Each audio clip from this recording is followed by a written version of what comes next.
Good evening and welcome to SVG-TV's news for Wednesday, October 15, 2025. I'm Triska Campbell with the details. St. Vincent and the Grenadines has voiced its opposition to a proposed net zero emissions regulation by the International Maritime Organization, the IMO, citing concerns about the economic impact on developing countries, particularly in relation to rising shipping costs.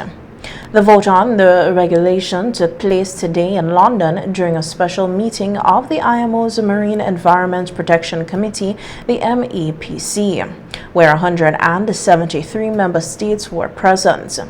Speaking on NBC Radio today, Prime Minister Dr. Gonsalves explained SVG's position, stating that while the country supports environmental protection, the proposed regulation carries significant financial consequences that could negatively impact small island developing states or SIDS. He said the penalties and costs associated with compliance would likely lead to increased shipping expenses, which would be passed on to consumers. Dr. Gonsalves said he attempted to delay or defer the vote, but was unsuccessful. A yes vote is not on, because that's going to increase prices severely, the shipping costs. I know the shipping companies have been lobbying to vote no. The United States of America is urging that we vote no. Well, they're campaigning to vote no. At least two chambers of industry and commerce are urging to vote no. There is the issue of possibility of funds in the transition. The temptation is there to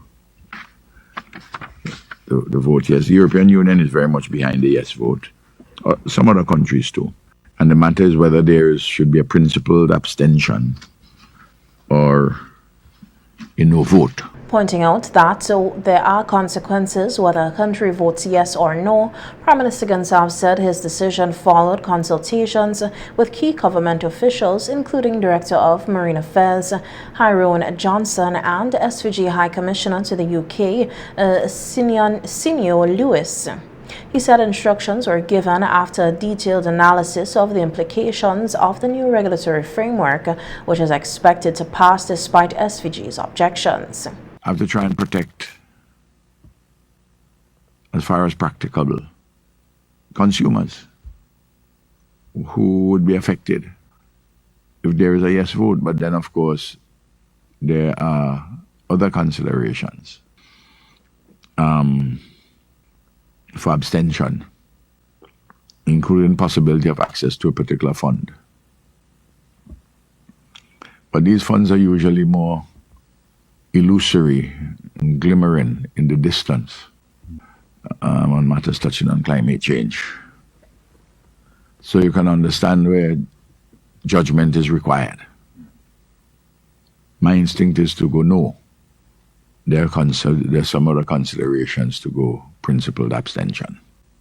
They may have the majority to have the resolution passed, but I can't be involved in something which is going to increase the costs of shipping. Why do we small countries have to be paying so much for a matter which is not caused by us? I'm talking about climate change in the era of the Anthropocene, man-made climate change. In April 2025, a provisional agreement was reached within the IMO on a regulatory roadmap requiring ships to transition to sustainable fuel and cleaner energy sources by 2030. Under the plan, greenhouse gas or GHG emissions from shipping must be reduced by at least 20% by 2030 compared to 2008 levels. The interim target for 2040 is 70% reduction. Dr. Gonsalves emphasized that while SVG remains committed to addressing climate change, international regulations must account for the unique vulnerabilities of small economies that rely heavily on maritime trade. The Ministry of Health, Wellness and the Environment is advising the public to take all necessary precautionary measures to protect themselves and their family members against leptospirosis. The news release issued today by the ministry says from January to September 2025, it has observed an increase in the total number of confirmed cases of leptospirosis for the period January 2024 to October 10, 2024. The St. Vincent and the Grenadines recorded 9 cases of leptospirosis during the same period in 2025. SVG has recorded 21 cases and 5 deaths from confirmed leptospirosis. Leptospirosis is a bacterial disease that affects both humans and animals, including rats, dogs, pigs, and iguanas, among others.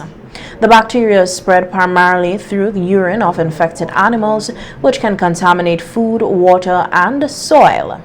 The bacteria can survive for weeks to months in moist environments. Individuals may become infected through contact with contaminated water, food, or soil that has been exposed to the urine or body fluids of infected animals. Direct contact with the body fluids of an infected animal, eating unwashed fruits or vegetables, or drinking water contaminated with the urine from infected animals. Symptoms of leptospirosis may include fever, headache, chills, muscle or body aches, nausea or vomiting, diarrhea, stomach pain, yellowing of the skin and eyes known as jaundice. Anyone experiencing these symptoms is strongly encouraged to seek medical attention immediately to reduce your risk of complication or death. The ministry urges the public to wash all fruits and vegetables thoroughly before consumption. Practice good food handling techniques, especially when preparing meat, fruits, and vegetables. Wear protective clothing, such as boots and gloves, when working outdoors or handling animals. Keep food and drinking water away from areas where rodents or animals may urinate. Store food properly and dispose of garbage promptly to discourage rodent activity. Individuals at higher risk, such as farmers, veterinarians, animal handlers, butchers, and sanitation or sewage workers, are asked to take additional precautions. Wash hands frequently with soap and running water. Use appropriate personal protective equipment or PPE, including gloves, boots, and eye protection. Clean and disinfect surfaces and equipment regularly. Vaccinate pets against leptospirosis and isolate any sick animals. Implement measures to control rodents in and around work areas. Vincentians are urged to remain vigilant, particularly during this rainy period, and to take preventative actions to safeguard themselves, their families, and their communities.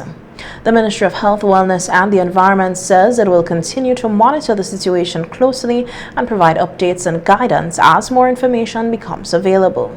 Efforts to establish a sustainable and reliable supply of fresh fish to Sandals resorts are making steady progress thanks to a growing partnership between the resort chain and local fishermen. On Tuesday, representatives from the National Fisherfolk Organization, led by its president, Winsbert Harry, along with Matthew Flynn of Sandals Resort, visited the Barley Fishing Cooperative. The visit was part of the ongoing discussions aimed at exploring how cooperative can supply fresh fish, locally sourced seafood to Sandals.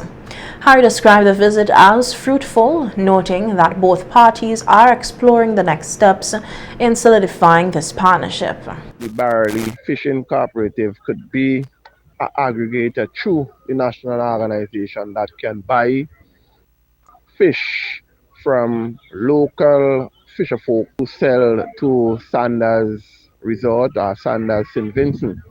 This aim is to have a greater understanding between Sanders and fisher folks in St. Vincent coming through the national organization. So we see it fit as the national organization to have one of our primary organization take the lead in this initiative, which is Barley Fishermen's Cooperative. And with this now, we will be meeting with 10 fisher folks tomorrow, but today it was a special meeting in terms of meeting with the board have an overview of the landing site and make a special visit to see how Sanders and Barley and the NFO in case of any major development. Harris said it is now up to the fishermen to prepare themselves for when Sandals is ready to start receiving fish from local suppliers.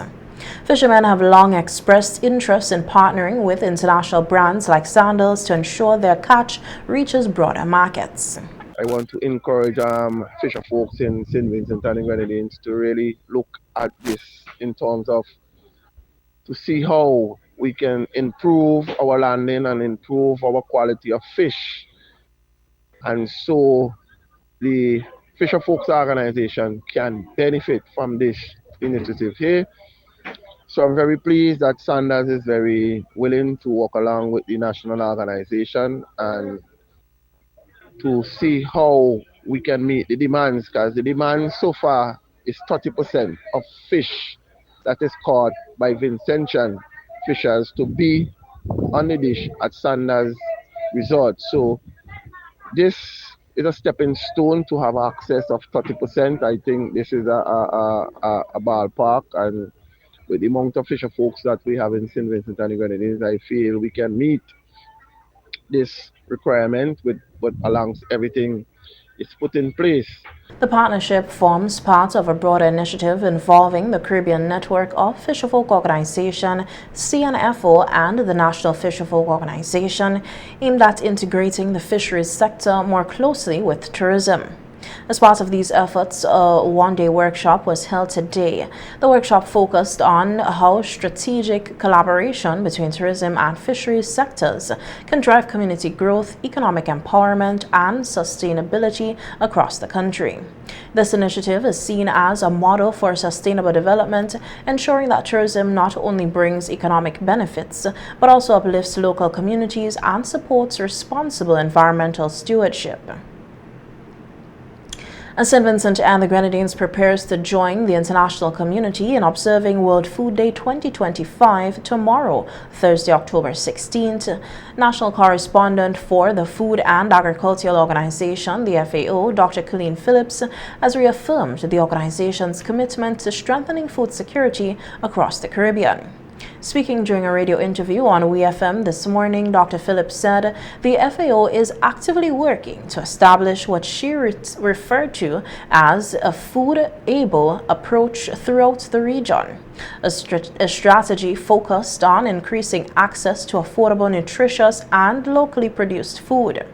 She explained that by becoming more self-sufficient in food production, Caribbean nations can significantly reduce their dependency on food imports, while encouraging healthier eating habits and lifestyles among their populations. Organization over the years have worked in strengthening high potential agriculture, so that we know there are certain issues within St. Vincent. We know, for one, we have a high food import bill because manufacturing is a little isn't a lot, so we bring in a lot of imported canned stuff and so on and so forth. We are trying to become what we call food able. We want to be able to eat what we grow what we eat, and with that, the FAO has been working in facilitating what we call value chain developments in high potential agricultural commodities, for example. So we're very well known for our dasheen. It's a product that we can brand. It would bring in foreign exchange, and the FAO has been working fervently in ensuring that is developed. We've been looking at over the years. We've looked at composite flours. We've looked at a host of different things. Because you also know that we are quite unique as it pertains to our root starch, for example. Furthermore, Dr. Phillips noted that the FAO plays a critical role in advancing climate-smart agriculture, promoting sustainable farming practices that are adaptable to changing weather conditions and environmental challenges. She emphasized that this approach is vital as the region faces increased threats from climate change, in addition to supporting sustainable agriculture. The FAO also contributes contribute significantly to disaster risk management. Dr. Phillips highlighted the importance of helping Caribbean nations prepare for, respond to, and recover from natural disasters, which often disrupt food systems and threaten rural livelihoods. There is also a lot of work going on in climate smart agriculture. And when I say climate smart agriculture, we don't have to ask what's going on these days in as it pertains to the weather. We know it's all over the place, and pretty much our farmers are faced with losses sometimes beyond recuperation in some cases, and the FAO lends a hand in that recuperative process. Not only that, but they help us in the management, in the disaster risk management issues. So there are mitigative processes. There is also the fact that we're working on things like policy. For example, we have the fisheries. We've just finished supporting the Ministry of Agriculture with the establishment of the new Fisheries and Aquaculture Act that is presented. It's in the office of our AG and about to be passed soon, so that fisheries would be better supported even.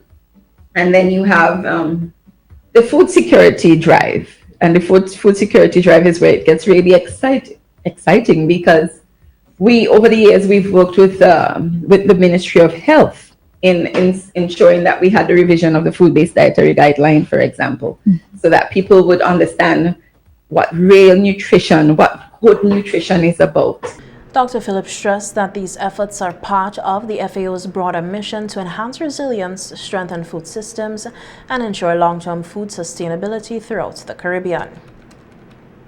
Representative of the Ministry of Agriculture, Alex Barnwell, has outlined a series of activities planned to mark World Food Day 2025, which will be observed tomorrow under the theme, Hand in Hand, Better Food for a Better Future. He shared the details during a radio interview on WFM earlier today. Barnwell said the public expo-style event will be held this Thursday from 10 a.m. to 6 p.m. at the North Union Playing Field. The event will showcase a wide variety of locally produced foods, highlighting the creativity, richness, and diversity of Ascension cuisine. It also aims to promote food sustainability, healthy eating, and greater support for local producers. We are going out to put a massive expo on the 16th, which is tomorrow, on North Union Playing Field. And we will have their agro-processors, farmers, produce on display, some of the usual suspects that are involved, like Afro chips and people who use Vincentian materials as in products like cassava and plantain chips, and some of our arrowroot starch and things like modongo and different foods. Also, seafood will be on display in limited supply. You know what I mean? I've been told we might get some blackfish out there as well in limited supply, but all these things come in limited supply, right? It starts at 10 a.m. and it will conclude at 6 p.m. Okay. We decided to take it out into the rural community because why not? You know, these are the areas, these are the bread baskets of our island that produce a lot of produce, a lot of dasheen, a lot of planting, a lot of the foods you see on the shelf in town every single day. In addition to the expo, schools across the country will be hosting their own World Food Day celebrations. Students will participate in outdoor cooking activities, preparing dishes using locally sourced ingredients. Barnwell said these activities are designed to encourage young people to appreciate food production and understand the vital role of agriculture in national development. In recognition of Food and World Food Day, there are so many practices happening. And as weird as it sounds today, we are just literally encouraging kids to do culinary things with local products. It's that simple. Today and tomorrow, some of the schools are participating in like sustainable ways of cooking food. So you're not going to go light up a gas stove. Tomorrow, even North Union Secondary School, they have a thing where they're going to be lighting up outside using wood and fire, Coal pot and outdoor. all of that. Yeah, man, the old school way of cooking and preparing Vincentian food. He also addressed concerns about the growing disconnect between youth and traditional agricultural values, noting that social media and modern lifestyles have contributed to a shift away from self-sufficiency. It's pretty wide, but it's shocking to say that with the proliferation of social media and technology and people looking at other things and fast food and getting everything quick and fast, these real simple things that are simple to us have become complicated for the younger kids. Yeah. So we're trying to remove the veil of that complication. We have an extensive tree planting exercise. We have activated agricultural programs. Just this week, 2 days ago, the agricultural science program was activated at St. Martin's. 2 fruit trees were planted there as well, right? Every single school, every single day, we're visiting about 7 to 8 schools. We're hitting all 111 schools. We also did Union Island at the opening of the Union Market Square. We would have put one in the square and with the Prime Minister an almond tree, and then fruit trees will be planted at the school, which has been done already. So it's extensive. So in years to come, kids in the schoolyard will be able to go and pick fruits from that. But the more important thing is the maintenance, learning at school how to take care of these fruit trees. The theme for World Food Day 2025, Hand in Hand for Better Foods and a Better Future, emphasizes global cooperation across governments, organizations, communities, and sectors to transform agri-food systems. Welcome back. Minister of Education and Member of Parliament for West St. George, Curtis King, has commended the significant strides made by St. Vincent and the Grenadines under the Unity Labour Party ULP administration. On Star Radio recently, Minister King highlighted what he described as tremendous progress in several critical areas of national development. King contrasted the current state of the nation with that of the late 1990s and early 2000s, when the New Democratic Party was last in office.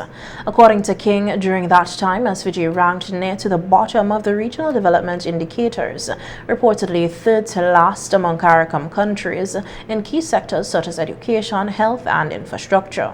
In 2001, when the NDP, the party which he is representing, left office in 2001, it was clearly stated that St. Vincent and the Grenadines was at a state of development that was basically one of the lowest in the entire Caribbean region, English-speaking Caribbean region. Well, let us put it this way, CARICOM region. In fact, it was said that it was only Guyana.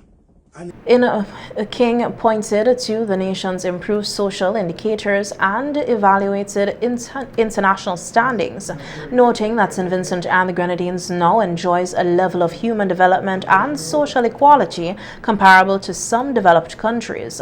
While he acknowledged the challenges remain, King argued that the country's trajectory has been fundamentally altered by long-term investments and policy initiatives implemented under the ULP.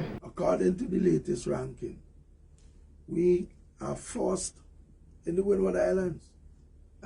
And basically, in the OECS, we are behind Antigua and St. Kitts, Nevis, Antigua, Barbuda, and St. Kitts, Nevis.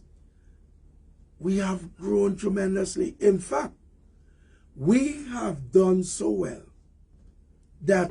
In addition to education, King pointed to notable improvements in healthcare, including the construction of polyclinics, upgrades to the Milton Cato Memorial Hospital, and the introduction of specialized services that previously required overseas travel. These efforts, he said, have significantly enhanced the overall quality of life for Vincentians.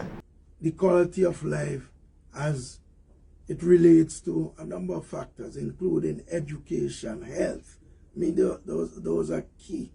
And I mean, if you look at health, you're talking about access to running water, access to medication, access to the provision of general health services. So, for example, you have a health facility within close range of where you live, and you could access at reasonable cost the services offered. And I mean, you could look at so many other factors relating to, I mentioned education, for example, your access to early childhood education, primary education, secondary education, tertiary education. You could go on and on, right? Again, I think I mentioned this, access to running water, clean, healthy water. Those are basic things that you have as part of the quality of life that you enjoy. The minister concluded by reaffirming that the ULP government's commitment to national development, pledging to continue investing in the key sectors such as education, health, and infrastructure. Leader of the opposition and the president of the New Democratic Party, the NDP, Dr. Godwin Friday, has criticized the government for what he describes as its failure to adequately prepare the nation's youth for the job market through current education systems. Speaking at a public meeting on Saturday night in Camden Park, Dr. Friday said the education system is not equipping young people with the skills they need to secure employment, leaving many without opportunities after graduation. So in this present government, they talk about education revolution and all of that stuff. All they have done really is they've continued the same outmoded colonial system. They just made it more broadly available to more people. But the real revolution comes in transforming the education system to meet the needs of our society, and at the same time also the needs of our young people, our graduates, so that they can function in this economy. It's no real benefit to those persons if they're well educated but can't find work, because it creates frustration, it creates a lot of resentment, and some of the people that feel like they have been let down and they don't want to take part in the political system. And so the government has failed them, and they have a tendency to say, well, blame everybody, all of them are the same and so forth. And I say to them, that is not the case. The New Democratic Party will be different. I will be different as your Prime Minister. I will listen to people. I will look to solve problems of people. I look at people's needs. My priority is helping people, not just building projects and fixing roads and all of that stuff that they should have been doing as just a normal part of government, instead of making this into some big cause celeb. They have some, everything is a revolution for them. You're talking about fixing roads now, Colin. Even in my own constituency, they have brigades that they have sent down to Beckwith, staying in guest houses and so forth to do what? To patch roads. This is stuff you should have been doing just in the normal course, and they're wasting public resources in the way in which they're doing it. The work needs to be done, but they could have been doing this in a normal course where you have people in the various communities hired to go and do this repair work and so forth. But it's just ridiculous. And the election coming now, and the rush. I mean, they're so shameless. They're rushing all over the place, doing things that everybody can see it's just an electioneering, but they're going wrong and do it. Dr. Friday said the NDP is committed to implementing training and skills development programs aimed at preparing youth for the local job markets. He said this will be one of the party's top priorities if elected to office. You've heard me talk about that, the National Athletes Program. We've talked about cutting students' rate, the loans on student loans, the interest rates from 4% down to 4.5%. We have also we've spoken about the Youth Guarantee Pledge, which is, as we said, to help young people to find work in an economy that is growing. That is something that we are going to pay primary attention to.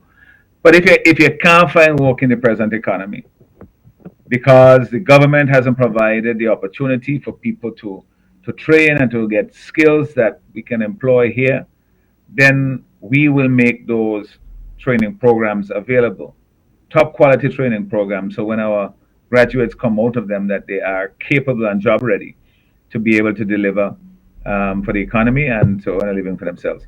That, and the third part of that, of course, is once you've gotten those skills, you have jobs available, then we have to find a way to get those two together, to get the people with the skills to be matched with the jobs that are available. And so we're not going to just leave the people in there and say, listen, we give you a certificate, now go out and fend for yourself. We say, no, we have to have a mechanism in place. They do that in other countries, you know. But here in St. Vincent, you got to resort to finding out who you could ask for a favor. You know, a cousin or neighbor may have an idea, but some information about somebody who offering job, or you got to go see some government minister, higher official, and so forth, who too often than not, you know, are interested in things other than offering you a job. You know, the problem is that what we have is a failure to essentially put those two things together by having a mechanism, an agency that would help people to find work. That is something that we're going to do. Something I believe will help young people to find a place in this economy so they don't have to leave the country and go look for opportunities abroad. The opposition leader also expressed satisfaction with a strong turnout of young people at the Common Park event, describing it as a clear sign that NDP's message of hope and change is resonating with the youth. In other news, several schools across St. Vincent and the Grenadines are reportedly facing environmental health challenges, according to President of the SVG Teachers Union, Oswald Robinson. Speaking publicly on the matter, Robinson highlighted Bethel High School as one of the institutions affected. He noted that some classrooms are contaminated with bird feces, posing a serious health risk to both students and teachers. This first video that you're seeing here clearly shows the condition at one of two classrooms. This one is room 15, and there's another one where the dung of birds and feathers are contaminating a classroom, right? And this is a very serious issue. And I want the relevant authorities, the Ministry of Education, the Ministry of Health to look into that. You can't have birds defecating in the classrooms and feathers of birds.